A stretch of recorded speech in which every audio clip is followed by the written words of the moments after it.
નમસ્કાર મિત્રો, ફરી સ્વાગત છે તમારું આપણી આ યુટ્યુબ ચેનલ શિક્ષણ મંદિરમાં। મિત્રો, હમણાં સોશિયલ મીડિયામાં એક ક્લિપ વાયરલ થઈ છે, જેમાં કહેવામાં આવ્યું છે કે એચટાટ ભરતી બાબતે કોઈ નિયમના વિરુદ્ધમાં જઈને હાઈકોર્ટમાં પિટિશન દાખલ કરવામાં આવ્યું છે।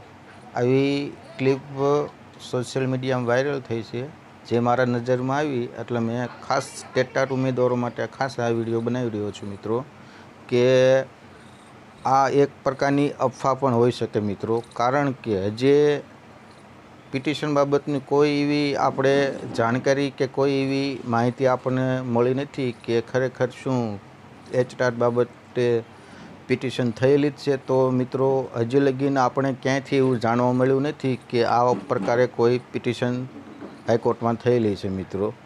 બીજું કે અને પિટિશન થયેલી હોય માની લ્યો, તો પણ આપણે ટેટાટ ઉમેદવારોને આનાથી જરા પણ આપણે ડરવાનું નથી। કારણ કે આપણે એચટાટ અને ટેટાટ આ બંને વિભાગો અલગ અલગ છે।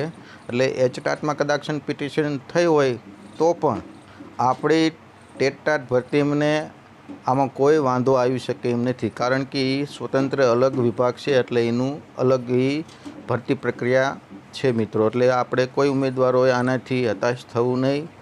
અને જે કોઈ મિત્રોએ આવી ક્લિપ વાયરલ કરી હોય તેમણે માત્ર ખાલી ટેટાટ અને જે કાંઈ 24,700ની ભરતી સરકાર જાહેરાત કરી છે તેવા ઉમેદવારોને ખાલી અફવા ફેલાવવા માટેની આ ક્લિપ હોઈ શકે મિત્રો।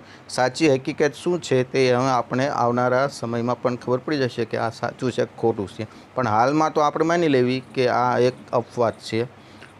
તો દરેક ટેટાટ મિત્રોને ખાસ જણાવવાનું કે આ અફવાથી કોઈ ડરવાનું નથી। આપણી ભરતી જે કાંઈ સરકારે જે કાંઈ સમયસર કરવાની જાહેરાત કરી છે એ પ્રમાણે ભરતી થાય એવી આપણે તમામને આશા છે મિત્રો। તો બસ મિત્રો, આજના આ વિડીયોમાં જે કાંઈ આ અફવા કે સાચું શું છે તો તેનાથી તમને માહિતગાર કરવા માટે આ વિડીયો બનાવ્યો હતો। આશા રાખું કે તમને આ વિડીયો અને આ માહિતી સારી લાગી હશે। જય હિન્દ, જય ભારત।